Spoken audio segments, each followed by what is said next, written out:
Hello, I am Vahid Lotfi and I am an Emeritus Professor of Management Science. In this video, I'm going to show you how to calculate mean, variance and standard deviation using the Microsoft Excel. The database I will use consists of 168 real estate investment trust REIT securities that were downloaded on 1/3/23 at 2:30 p.m. Eastern Time.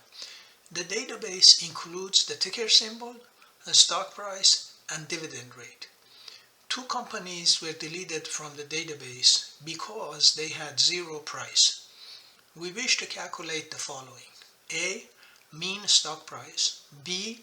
The price variance, C. The price standard deviation, D. Mean stock price of stocks with price less than 25, and finally E. Mean stock price of stocks with dividend yield greater than 5%. So let's get started.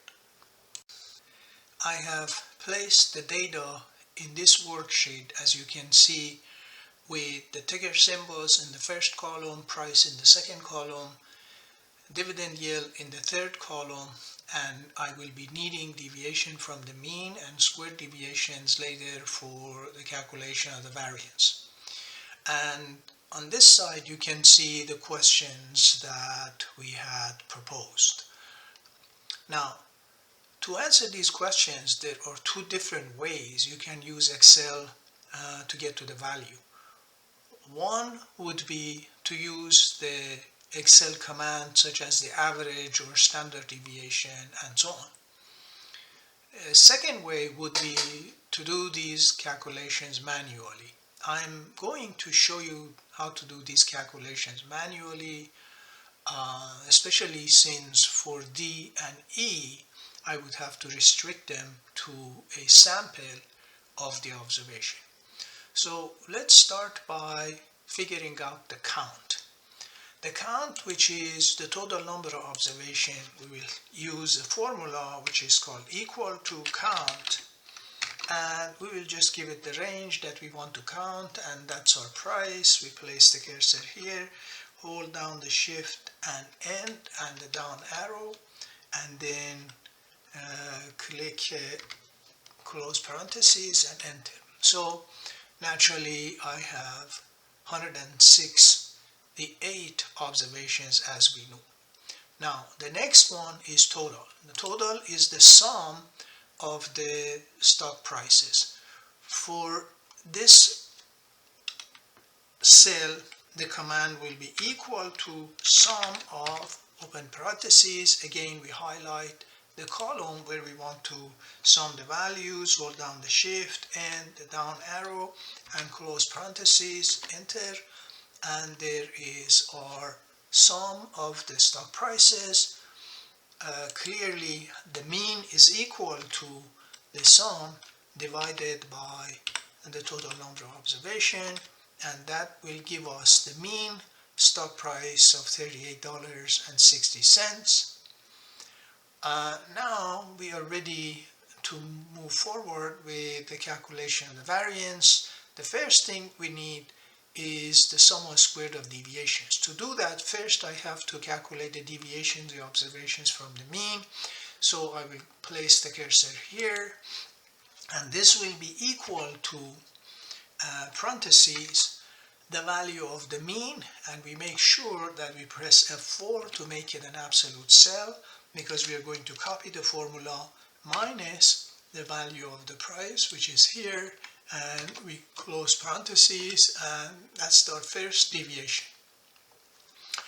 Obviously I can just copy this formula all the way down to the 168 observation, and that is going to give us the deviations from the mean. Next, I will need to find the square of the deviation. So this is going to be equal to the deviation raised to the power of 2, which is the caret sign and the value of 2, that will square the number, and I need to widen the cell a little bit to get the number. And first I'm going to copy the formula and then reduce the number of decimal places.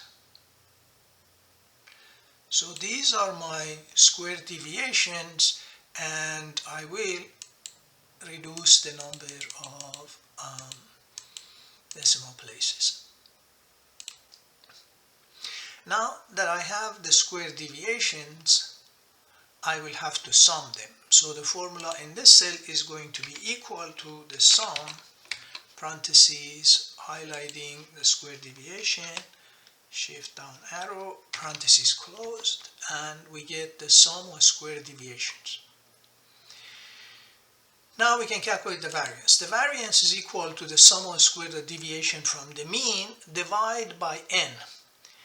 Notice in this case that my REITs constitute the entire population of the REITs that I have downloaded. Therefore, here we are calculating the variance of the population, or the population variance.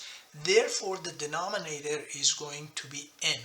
If we were to calculate the sample, the denominator, the sample variance, the denominator would be n minus 1.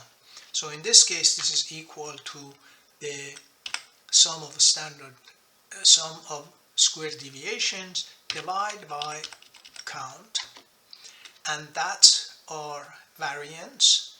And standard deviation is just the square root of variance, so we'll take this one and raise it to the power of 1/2, which is 0.5, and that's our variance. And that's how we calculate, we answer part A, which is the mean stock price. Mean is 38.6. The price variance is 5717.8, and the standard deviation of 75.6.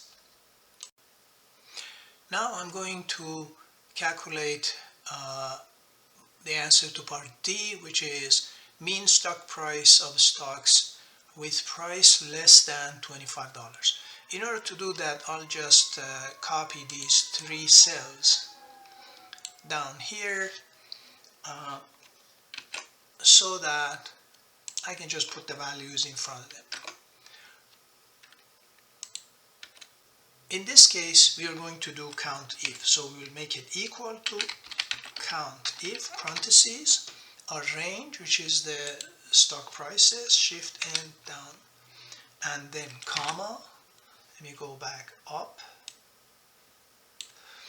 and the criteria. The criteria has to be in quotation marks, so we'll do quotation mark, less than 25, close the quotation mark, close parentheses, and enter. So we have a total of 108 stocks with price value less than 25. Now we want to determine the total value for the 108 stock prices. In this case, instead of sum, we are going to do sum if. So we'll make it equal to sum if, parentheses. Again, we identify the range, which is here, shift end, and a comma, go back up, and put our condition in, which is quotation mark, less than 25, close the quotation mark, close parentheses, enter. And the total value for stock prices less than 25 for the 108 is 1150.88. Naturally, the mean is going to be equal to the sum divided by the total number of observations, which is 8, and that is our mean stock price of those that have a price of less than 25. It's $10.66. Now we can answer part E, which is the mean stock price of stocks with dividend greater than 5%. Again, I'm going to copy these 3 cells for convenience and put them down here and do the same thing. So we're going to count first. So in this case, this is going to be equal to count if. In this case, we are going to highlight the dividends as opposed to the prices. We'll do Control End, comma, let me take it up, and the condition, which is going to be greater than 5, and we close the parentheses, and we get 80 stocks that have dividends greater than 5%. Now we're going to do the total. This one is a little bit more complex because the condition is on the dividend side, but we want to sum the price values. So let's see how that works. This is equal to sum if, parentheses, the condition will apply to the yield value, so same thing, and we type in our condition, which is greater than 5. However, this time we want to sum the values of the prices, so we highlight the price. And we get 2027 for the total price of stocks with dividends greater than 5%. The mean is going to be calculated the same way, so this cell is going to be equal to the total divided by the total number of observations. And that is how we calculate the mean for stock price of stocks that have dividends greater than 5%.